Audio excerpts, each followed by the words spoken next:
మాతృదేవోభవ, పితృదేవోభవ, ఆచార్య దేవోభవ అంటాం. తల్లి, తండ్రి, తర్వాత గురువు, దైవం అని చెప్పి మనకి చెప్పబడినటువంటి. కానీ ఈ రోజున పిల్లలకి అది చెప్తున్నామా మనం?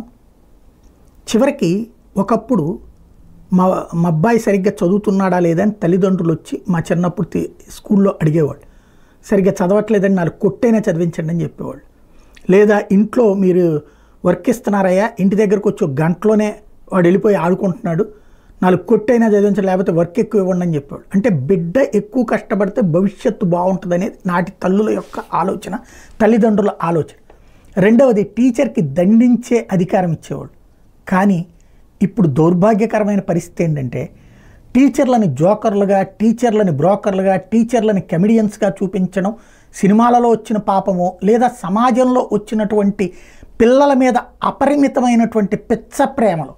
తమ బిడ్డ తప్పు చేస్తున్నాడన్నా సరే నెత్తిన పెట్టుకుంటూ తమ బిడ్డది తప్పు కాదు అవతలోళ్ళదే తప్పని వాదించేటటువంటి మూర్ఖపు తల్లిదండ్రుల యొక్క ఆలోచన ధోరణి కావచ్చు విద్యా వ్యవస్థను భ్రష్టు పట్టిస్తోంది.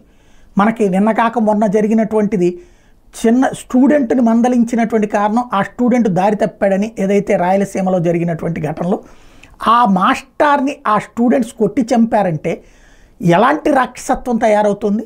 అట్లాగే ఇప్పుడు తాజాగా జరిగినటువంటి ఏకంగా కాల్చి చంపినటువంటి సంఘటన మరొకటి చోటు చేసుకుంది. మధ్యప్రదేశ్లో ప్రిన్సిపాల్ని కాల్చి చంపినటువంటి విద్యార్థులు. అంటే వీళ్ళు ఎలా తయారవుతున్నారు అంటే ఇవాళ రోజున చాలామంది మాస్టర్లు చెప్తుంటారు, స్కూల్లో మందలిస్తే కనుక ఆడపిల్లలైతే మమ్మల్ని లైంగికంగా వేధించాడని వెళ్ళి కంప్లైంట్లు ఇచ్చి వాళ్ళ జీవితాలతో చెలగాటమాడుతున్నాడు. కాబట్టి ఆడపిల్లలు చదివినా చదవకపోయినా సరే వదిలేయాలి. చదవకపోతేనేమో గవర్నమెంట్ నుంచి ఒత్తిడి, అలాగే తల్లిదండ్రుల నుంచి ఒత్తిడి.